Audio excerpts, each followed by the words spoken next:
Salam hebat! Kali ini kita akan belajar mengenai integer linear programming. Integer linear programming adalah linear programming dengan tambahan syarat bahwa beberapa atau seluruh variabel keputusannya harus bernilai integer atau bulat.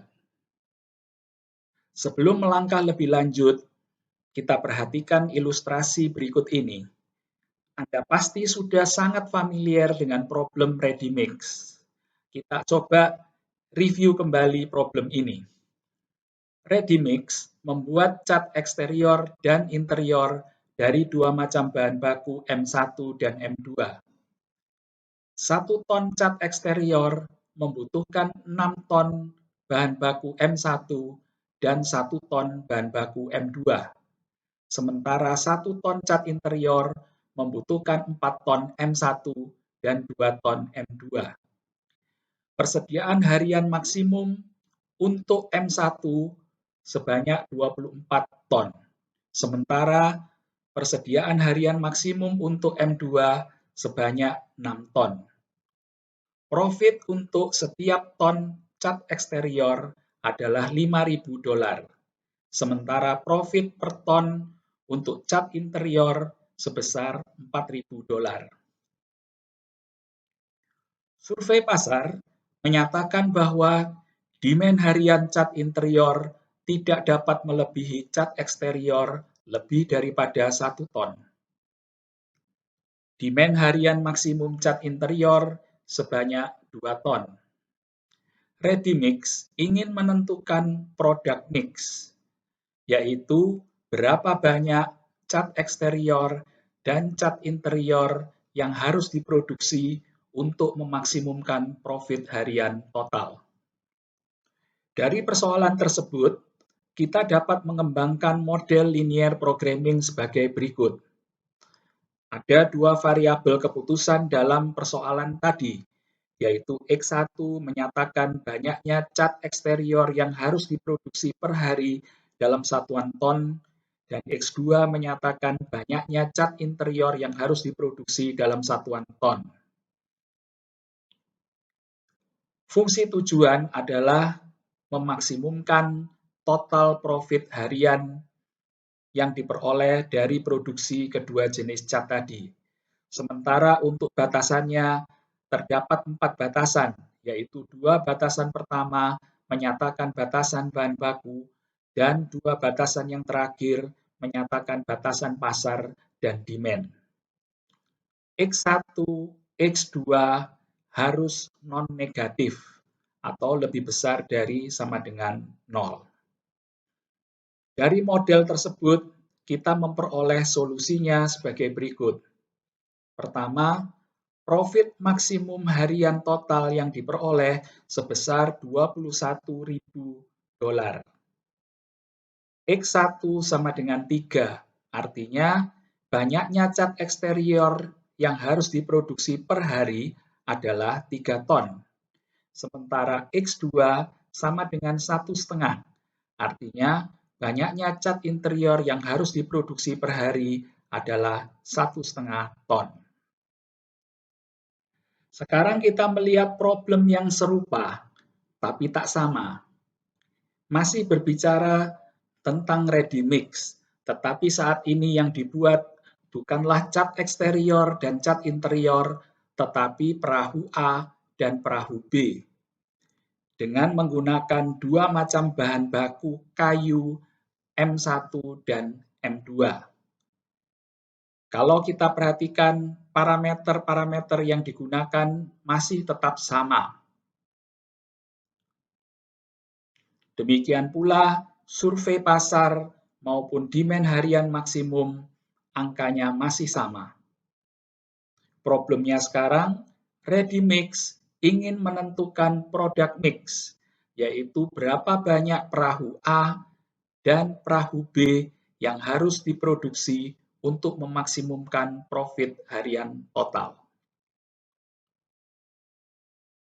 Karena tidak ada perbedaan nilai parameter antara kedua problem tersebut, maka model matematika untuk problem ReadyMix kedua serupa dengan model matematika untuk problem ready mix pertama, kecuali pada syarat variabel keputusannya selain syarat non-negativitas harus ditambahkan syarat integer.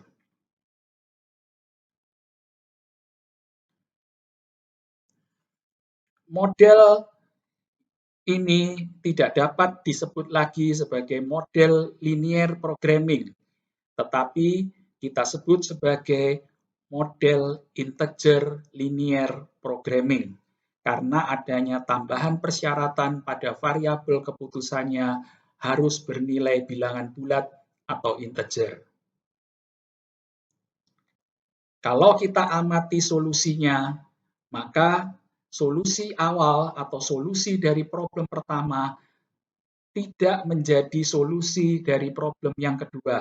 Mengapa demikian? Karena kita ingat tadi pada problem pertama jumlah cat interior yang harus diproduksi atau X2 adalah sebesar 1,5 ton. Sementara pada problem yang kedua tidak mungkin kita memproduksi perahu B sebanyak 1,5 unit karena perahu yang diproduksi harus berjumlah bulat atau integer. Dari ilustrasi tersebut, kita dapat memahami bahwa integer linear programming adalah linear programming dengan beberapa atau seluruh variabel keputusannya dibatasi harus bernilai bilangan bulat atau integer atau diskrit. Saat ini, terdapat dua algoritma yang menonjol untuk menyelesaikan integer linear programming, yaitu metode branch and bound dan metode cutting plane. Dalam pembahasan materi kita akan mempelajari algoritma yang pertama, yaitu algoritma branch and bound. Kekurangan algoritma integer linear programming adalah ketidakkonsistenannya di dalam penyelesaian masalah.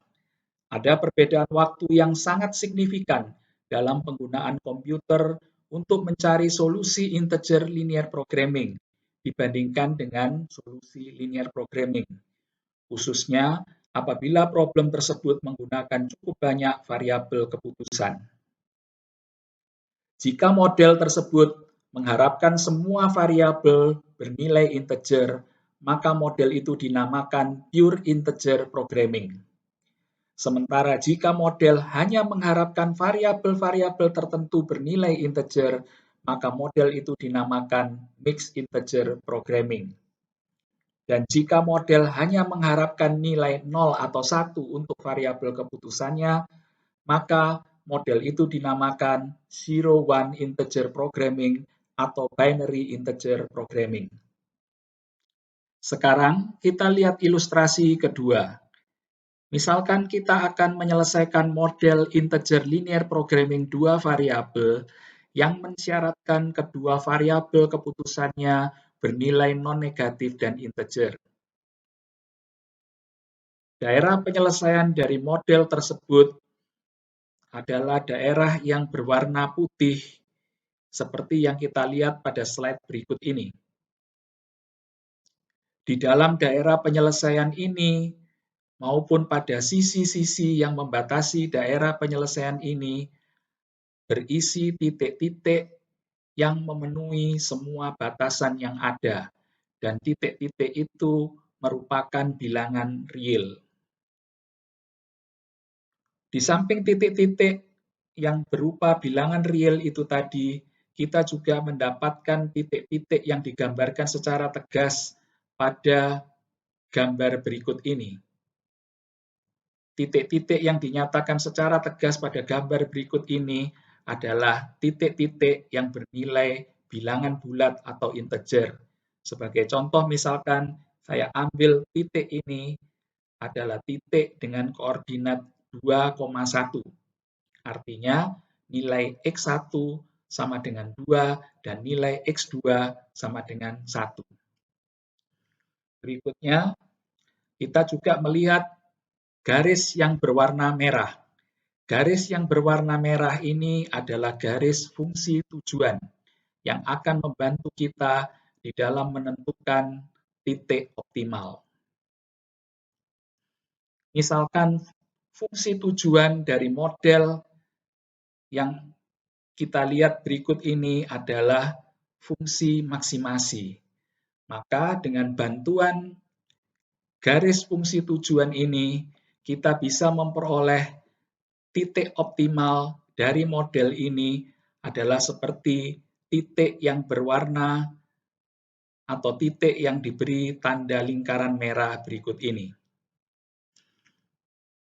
Kalau kita perhatikan titik ini, kita mendapatkan bahwa titik ini tidak memenuhi persyaratan bahwa variabel keputusan kita, baik X1 maupun X2, harus bernilai integer atau bilangan bulat. Terutama yang sangat jelas kita saksikan di sini adalah X1 bukanlah bilangan bulat, karena X1 jika kita lihat berada di antara 1 dan 2. Maka titik ini kita katakan tidak memenuhi persyaratan yang ditetapkan, yaitu bahwa semua variabel keputusan dari model ini harus bernilai integer. Ingat kembali pengalaman Anda saat di SMA. Kalau X1 dan X2 integer, padahal solusi linear programming Anda tidak demikian, apa yang biasanya Anda lakukan? Biasanya Anda melakukan pembulatan ke integer terdekat. Kalau Anda misalkan membulatkan kedua titik yang saya tandai berikut ini, yang ditandai dengan lingkaran yang berwarna hijau, maka pemilihan kedua titik itu tidak tepat. Mengapa? Karena kedua titik ini meskipun bernilai integer, tetapi kedua-duanya ada di luar daerah penyelesaian. Ada titik ketiga yang juga saya beri tanda yang berwarna lingkaran hijau berikut. Kalau kita lihat titik ini berada di dalam daerah penyelesaian dan memenuhi persyaratan integer. Tetapi, apakah titik ini yang merupakan titik optimal atau yang menghasilkan nilai fungsi tujuan maksimal? Kita akan lihat pembuktiannya. Kalau kita geser fungsi tujuan kita makin ke kiri, seperti ini, maka kita akan mendapati bahwa titik integer yang pertama kali dipotong oleh garis fungsi tujuan kita setelah dia bergerak dari solusi optimal yang belum memenuhi persyaratan integer tadi adalah titik yang saya tunjukkan berikut ini, yang saya tandai dengan lingkaran berwarna merah, atau yang kalau kita lihat adalah titik 5,0. Kita perhatikan lagi bahwa titik 5,0 ini letaknya sangat jauh dari titik optimal yang belum memenuhi persyaratan integer tadi. Kesimpulannya, pembulatan ke integer terdekat tidaklah tepat. Karena itu, Anda tidak bisa melakukan cara-cara seperti yang Anda lakukan ketika Anda di SMA dulu. Tetapi kita harus menemukan cara atau algoritma tertentu untuk menemukan solusi integer yang tepat, yaitu solusi integer yang menghasilkan fungsi tujuan yang optimal.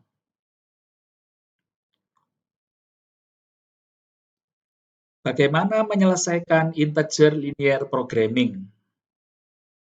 Kita mulai dengan integer linear programming yang paling sederhana, yaitu integer linear programming dengan dua variabel keputusan. Sama halnya seperti ketika Anda menyelesaikan linear programming dengan dua variabel keputusan, Anda menggunakan pendekatan grafik. Demikian juga pada saat kita akan menyelesaikan integer linear programming dengan dua variabel kita juga dapat menggunakan pendekatan grafik. Pendekatan ini identik dengan metode grafik linear programming dalam semua aspek, kecuali bahwa solusi optimum harus memenuhi persyaratan bilangan bulat. Kita akan lihat contoh berikut ini. Contoh integer linear programming dengan dua variabel keputusan, yaitu X1 dan X2. Problemnya adalah problem maksimasi dengan dua batasan, yang kedua-duanya merupakan pertidaksamaan dengan tanda lebih kecil. X1, X2 harus non-negatif dan integer. Dari model tadi, kita mendapatkan daerah penyelesaian seperti yang saya tunjukkan berikut ini, di mana daerah penyelesaian ini merupakan area O, A, B, C. Di dalam daerah penyelesaian ini ada titik-titik yang berwarna merah. Titik-titik yang berwarna merah ini adalah titik-titik bernilai integer yang ada di dalam atau pada daerah penyelesaian yang memenuhi persyaratan bilangan bulat. Garis putus-putus yang berwarna merah menunjukkan garis fungsi tujuan. Dari gambar ditunjukkan bahwa titik B adalah titik yang optimal. Padahal kalau kita melihat titik B pada koordinat X1, jelas X1-nya bukan bilangan bulat. Demikian juga kalau kita lihat koordinat X2-nya, jelas X2-nya juga bukan bilangan bulat. Karena itu, solusi optimal yang kita peroleh saat ini belum memenuhi persyaratan integer. Jika kita hitung nilai fungsi tujuannya, nilainya adalah 746,15.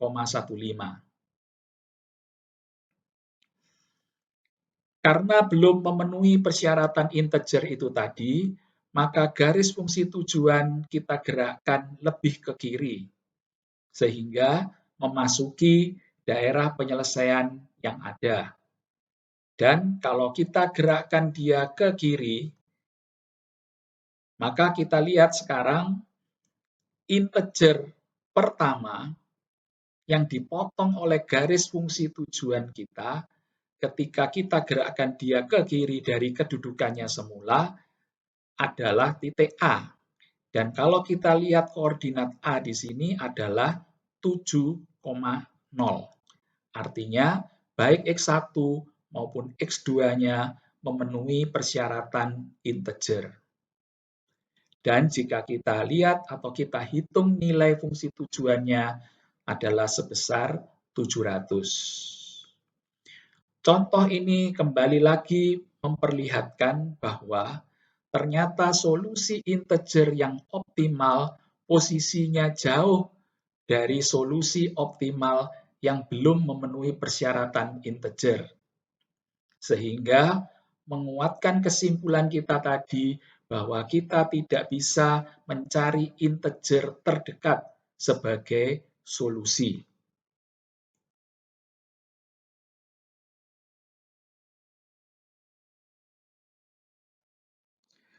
Bagian pertama dari materi integer linear programming ini akan kita tutup dengan dua contoh soal. Contoh soal pertama terkait dengan capital budgeting. Ada 5 proyek yang akan dievaluasi untuk horizon perencanaan sepanjang 3 tahun. Tabel berikut ini menunjukkan tingkat pengembalian yang diharapkan dari masing-masing proyek dan besarnya biaya tahunan yang terkait dengan masing-masing proyek. Kita lihat tabel berikut. Proyek 1 pada tahun pertama membutuhkan biaya $5 juta. Tahun kedua $1 juta dan tahun ketiga 8 juta dolar. Proyek pertama menghasilkan tingkat pengembalian 20 juta dolar jika dipilih. Hal yang sama kita lihat misalkan pada proyek 2. Pada tahun pertama, proyek 2 membutuhkan 4 juta dolar. Tahun kedua membutuhkan biaya 7 juta dolar dan tahun ketiga 10 juta dolar. Jika proyek 2 dipilih, maka proyek 2 akan menghasilkan tingkat pengembalian 40 juta dolar. Dengan cara yang sama, Anda bisa melihat proyek 3, proyek 4, dan proyek 5. Kemudian, pada tahun pertama, dana yang tersedia sebesar 25 juta dolar untuk membiayai pengeluaran-pengeluaran dari masing-masing proyek. Demikian juga pada tahun kedua dan tahun ketiga, dana yang tersedia sebesar 25 juta dolar. Pertanyaannya, mana proyek yang harus dipilih selama horizon perencanaan 3 tahun tersebut? Dan yang kedua, Anda modifikasi dan selesaikan problem tersebut untuk memenuhi 2 persyaratan tambahan berikut. Persyaratan tambahan yang pertama adalah proyek 5 harus dipilih jika proyek 1 atau proyek 3 terpilih. Dan yang kedua, proyek 2 dan proyek 3 bersifat mutually eksklusif. Mutually eksklusif artinya paling banyak hanya satu proyek di antara proyek 2 atau proyek 3 yang bisa dipilih. Kalau kita perhatikan contoh 1 tadi, maka kita memiliki variabel keputusan yaitu XJ, di mana XJ akan bernilai 1 jika proyek J terpilih, dan XJ akan bernilai 0 jika proyek J tidak terpilih. Kandidat proyek yang bisa dipilih ada 5, karena itu J sama dengan 1, 2, 3, 4, dan 5. Variabel keputusan seperti ini, inilah yang kita sebut sebagai keputusan yes, no untuk masing-masing proyek. Yes artinya proyek tersebut terpilih, sementara no artinya proyek yang bersangkutan tidak terpilih. Setelah variabel keputusan kita rumuskan, maka selanjutnya kita dapat merumuskan formula dari fungsi tujuan maupun batasan-batasan yang ada untuk persoalan ini tadi. Yang pertama, fungsi tujuan. Fungsi tujuan adalah memaksimumkan tingkat pengembalian total dari masing-masing proyek. Kalau kita perhatikan lagi, tingkat pengembalian dari proyek yang terpilih dapat dilihat pada kolom yang terakhir. Maka fungsi tujuan kita adalah maksimumkan Z sama dengan 20x1 ditambah 40x2 ditambah 20x3 tambah 15x4 tambah 30x5. Secara sederhana bisa kita lihat bahwa misalkan proyek 1 terpilih, maka X1 akan bernilai 1. Dan kita akan memperoleh tingkat pengembalian sebesar 20 kali 1, yaitu 20. Tetapi jika X1 tidak terpilih, maka X1 akan bernilai 0. Maka dari proyek 1, kita tidak memperoleh tingkat pengembalian sebesar apapun karena 20 kali 0 sama dengan 0. Berikutnya, kita akan lihat batasan-batasan yang ada. Batasan yang ada di sini adalah batasan pengeluaran total yang bisa dilakukan oleh keseluruhan proyek-proyek ini. Misalkan, pada tahun pertama kita lihat dana yang tersedia untuk pengeluaran-pengeluaran proyek adalah sebesar 25 juta dolar.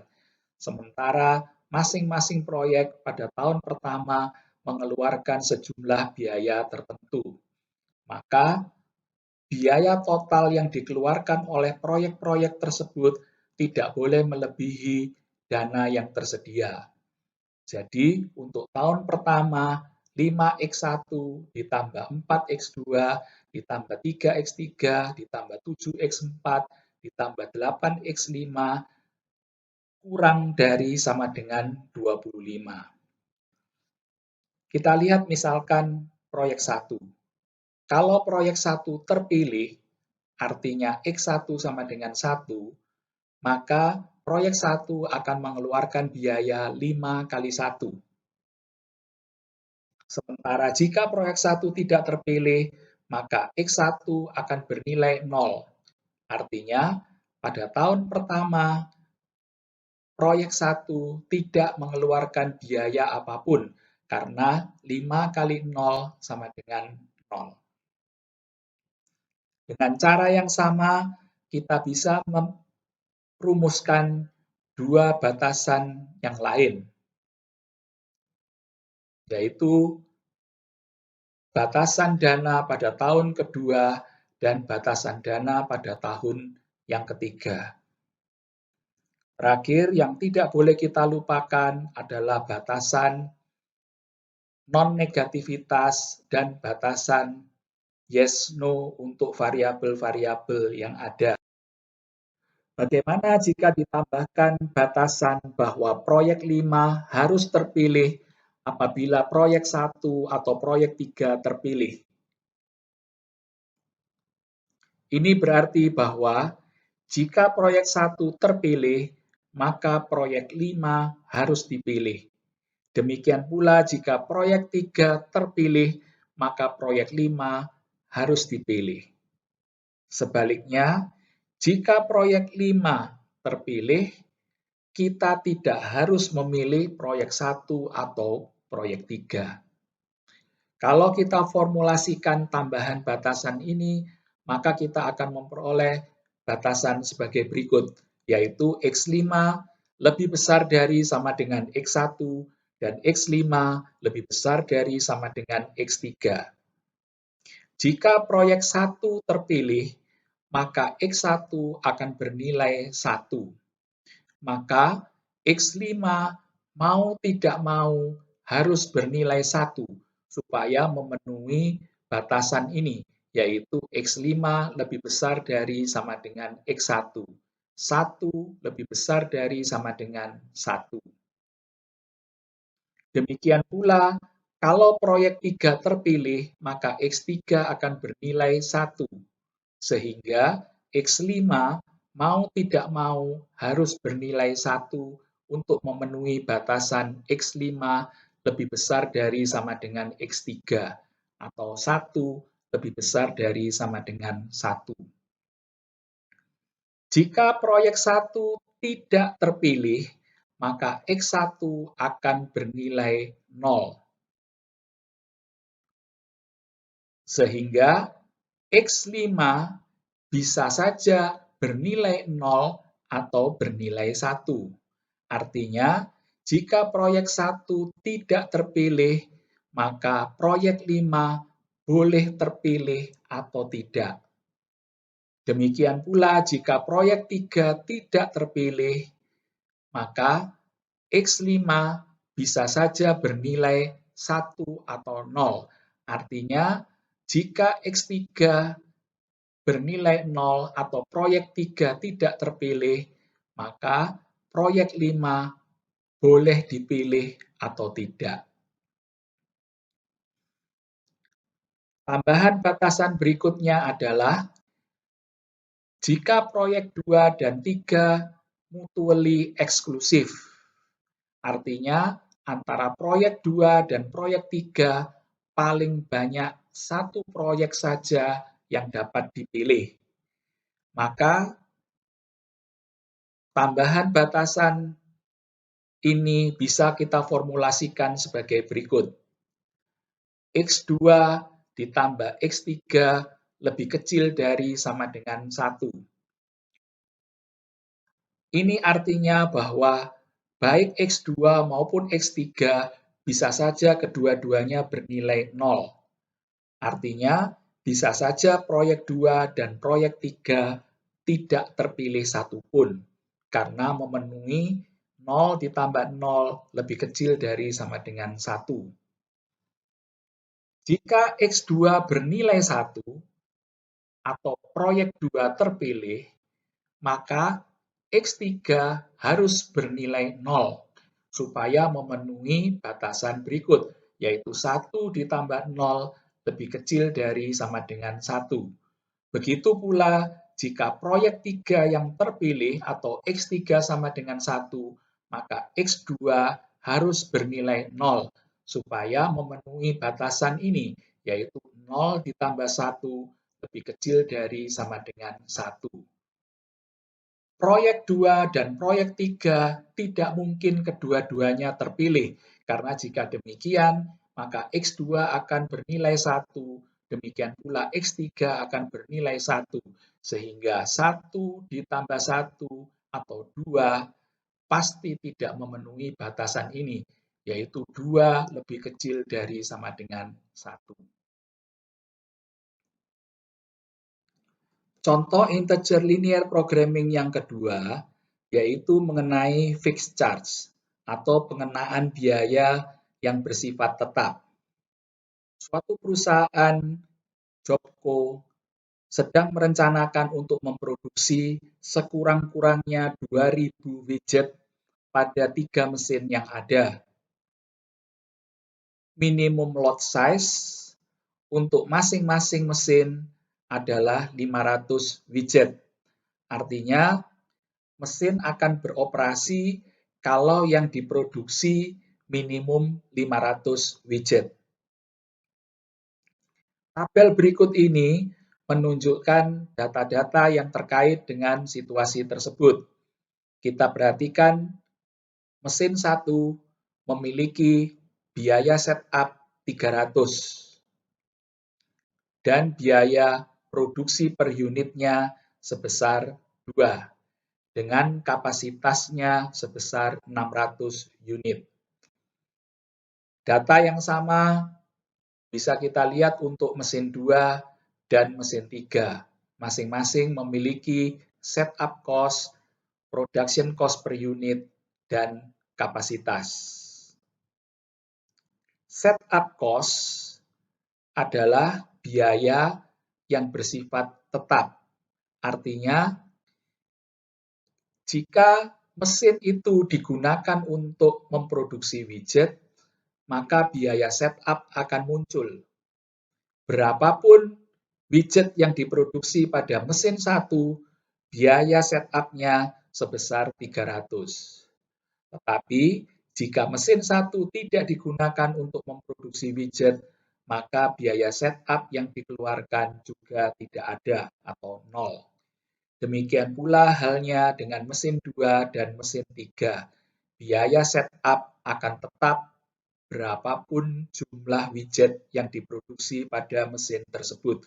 Dan jika mesin tersebut tidak memproduksi widget, maka tidak ada biaya setup yang timbul. Variabel keputusan yang kita gunakan ada 2 jenis, yaitu Xj dan Yj. Xj menyatakan jumlah widget yang diproduksi pada mesin J, di mana J adalah mesin 1, mesin 2, dan mesin 3.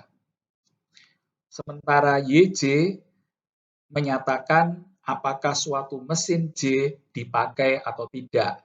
Yj akan bernilai 1 jika mesin J dipakai, dan YJ akan bernilai 0 jika mesin J tidak dipakai. Setelah kita merumuskan variabel keputusan, sekarang kita akan memformulasikan fungsi tujuan dan batasan dari contoh tersebut. Yang pertama, kita lihat fungsi tujuan dari contoh tersebut. Fungsi tujuannya adalah minimumkan Z sama dengan 2x1 tambah 10x2 tambah 5x3 tambah 300y1 tambah 100y2 tambah 200y3. Fungsi tujuan kita adalah minimasi karena terkait dengan bagaimana kita meminimalkan total biaya produksi. Kalau kita perhatikan komponen yang menyusun fungsi tujuan ini ada dua bagian. Yang pertama yaitu 2x1 plus 10x2 plus 5x3 menyatakan biaya produksi yang dikeluarkan, yaitu sebesar biaya produksi per unit untuk masing-masing mesin kita kalikan dengan jumlah widget yang diproduksi pada mesin-mesin tersebut. Misalkan 2x1 menyatakan biaya produksi yang dikeluarkan pada mesin 1 jika mesin 1 memproduksi sebanyak x1 dan biaya produksi per unitnya adalah 2. Demikian pula kita bisa menghitung berapa biaya produksi pada mesin 2 dan pada mesin 3.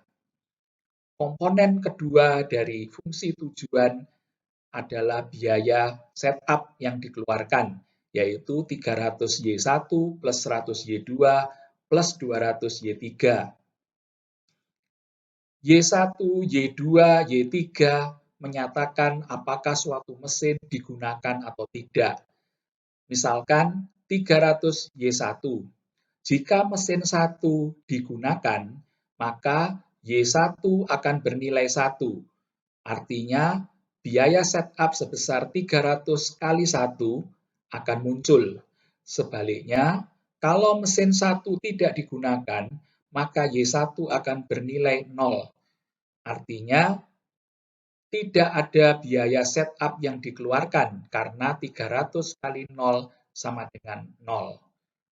Demikian pula dengan biaya setup pada mesin 2 dan mesin 3. Batasan-batasan yang ada pada contoh ini. Yang pertama, X1 plus X2 plus X3 lebih besar dari sama dengan 2000. Ini menyatakan bahwa total widget yang diproduksi pada 3 mesin tersebut sekurang-kurangnya 2000.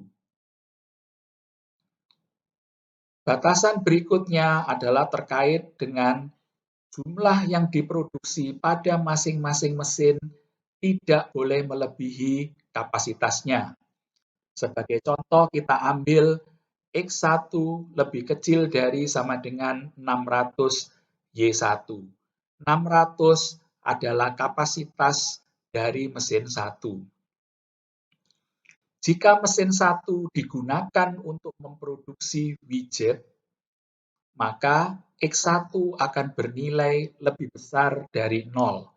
Dan kalau nilai X1 lebih besar dari 0, maka tentunya Y1 harus bernilai 1. Ini sejalan bahwa mesin 1 digunakan untuk berproduksi. Karena itu Y1 sama dengan 1. Sebaliknya, jika pada mesin 1 tidak diproduksi widget, maka X1 akan bernilai 0. Dan kalau X1 bernilai 0, maka tentunya di sini Y1 juga harus bernilai 0. Artinya, mesin 1 tidak digunakan. Akhirnya, untuk X1, X2, X3 harus memenuhi batasan non-negatif. sementara Y1, Y2, dan Y3 harus memenuhi 0 atau 1. Dengan kata lain, Y1, Y2, dan Y3 adalah variabel biner. Inilah dua contoh untuk mengilustrasikan persoalan yang bisa diselesaikan dengan menggunakan integer linear programming. Ada begitu banyak aplikasi dalam kehidupan sehari-hari yang bisa dimodelkan menggunakan integer linear programming, seperti persoalan traveling salesman problem, problem-problem vehicle routing problem, dan problem-problem pengaturan rute dan pemilihan lokasi juga bisa diselesaikan dengan menggunakan integer linear programming. Karena itu, Anda bisa mengaplikasikan integer linear programming pada berbagai soal atau permasalahan yang kita temui dalam kehidupan sehari-hari. Kita akan ikuti lanjutan dari materi ini pada bagian yang kedua. Terima kasih atas perhatian Anda semua. Salam sehat.